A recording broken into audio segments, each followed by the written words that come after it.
Hi, ഇന്ന് ഒരു customer stitch ചെയ്യാൻ വേണ്ടി കൊടുക്കുന്നതാണ്. അപ്പോൾ ഇതിനെന്തൊക്കെയുള്ളത് നമുക്ക് നോക്കാം. ഇത് ഒരു ഉമ്മാക്കും 2 മക്കൾക്കും കൂടെ ചെയ്യാൻ വേണ്ടിയിട്ട് കൊണ്ടുവന്നതാണ്. അതിൽ ഉമ്മാക്ക് ചുരിദാറും മക്കൾക്ക് ഉണ്ടാക്കും ഷോർട്ട് കുർത്തിയും അതേപോലെ അതിക്ക് പ്ലീറ്റഡായിട്ടുള്ള സ്കേർട്ടുമാണ് ചെയ്യാനുള്ളത്. അപ്പോൾ ഇതാണ് ഷോർട്ട് കുർത്തി ചെയ്യാനുള്ള മെറ്റീരിയൽ. അതേപോലെ പ്രിൻറ്റഡ് ആയിട്ടുള്ള വർക്ക് പീസാണ് ഉള്ളത് കേട്ടോ.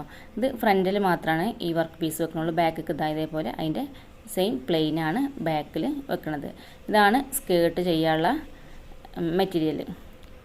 സ്കേർട്ട് നല്ല ഓഫ് വൈറ്റ് ആയിട്ടുള്ള കളറാണ് അതിൻ്റെ സ്കേർട്ട് വരുന്നത്. പിന്നെ ഇതാണ് അതിലേക്ക് വരുന്ന ലൈനിങ്, അതായത് കുർത്ത ചെയ്യാനുള്ള ലൈനിങ് ഈ ഒരു കളറാണ്. അതേപോലെ സ്കേർട്ടിലേക്ക് അവർ ലൈനിങ് കൊണ്ടുതന്നത് ഈ ഒരു കളറാണ്. സ്കേർട്ടും അതേപോലെ അതിൻ്റെ കുർത്തയും ചെയ്യാനുള്ള റെഫറൻസ് പിക്ക് അവർ അയച്ചു തന്നിരുന്നു. അപ്പോൾ അതുപോലെ ചെയ്താൽ മതിയെന്ന് പറഞ്ഞിരുന്നു കേട്ടോ. പിന്നെ ഇതാണ് അതിലേക്കുള്ള ഷോള്. അതേപോലെ ഷോളും തന്നെ പ്ലെയിൻ ആയിട്ടുള്ള ഷാൾ ഇതേപോലെ മുറിച്ചെടുത്തിട്ട് തന്നെയാണ്. അപ്പോൾ അതിൻ്റെ 4 സൈഡിനും ലേസും കൂടി വെച്ചെടുക്കാൻ പറഞ്ഞിട്ടുണ്ട്. ഇനി ഉമ്മാക്ക് ചെയ്തിട്ടുള്ള ഇതേപോലെ ഒരു ചുരിദാറാണ്. അതും ഇതേപോലെ റണ്ണിങ് പീസ് കട്ട് ചെയ്തെടുത്തേക്കാണ്. ഇതാണ് ഫ്രണ്ട് പാർട്ട്. ഫ്രണ്ടിൽ ഇതേപോലെ അത്യാവശ്യം നല്ല വർക്കുള്ളൊരു മെറ്റീരിയലാണ് അവരെടുത്തിട്ടുള്ളത്. ഇതിൻ്റെ ബാക്ക് പീസ് വരുന്നത് പ്ലെയിൻ ആയിട്ടുള്ള ഒരു ക്ലോത്താണ് വരുന്നത്. ബാക്കും ഇതേപോലെ തന്നെ പാൻറ്റും ഈ ഒരു ക്ലോത്ത് വെച്ചാണ് നമ്മൾ ചെയ്യുന്നത്.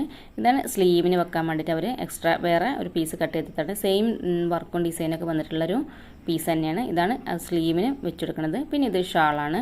ഷാൾ ഇതേപോലെ സ്കാലപ്പൊക്കെ ചെയ്തിട്ടുള്ള ഷാളാണ്. അപ്പോൾ ഷാളൊക്കെ നമുക്ക് റെഡിമെയ്ഡ് ഇതേപോലെ റണ്ണിങ്ങിൽ മുറിച്ചെടുക്കാൻ പറ്റും. അപ്പോൾ നമുക്ക് മാച്ചായിട്ടുള്ള റണ്ണിങ് ക്ലോത്തൊക്കെ എടുക്കാൻ പറ്റും. അപ്പോൾ അത്രയേ ഉള്ളൂ. സബ്സ്ക്രൈബ് ചെയ്യാൻ മറക്കല്ലേ.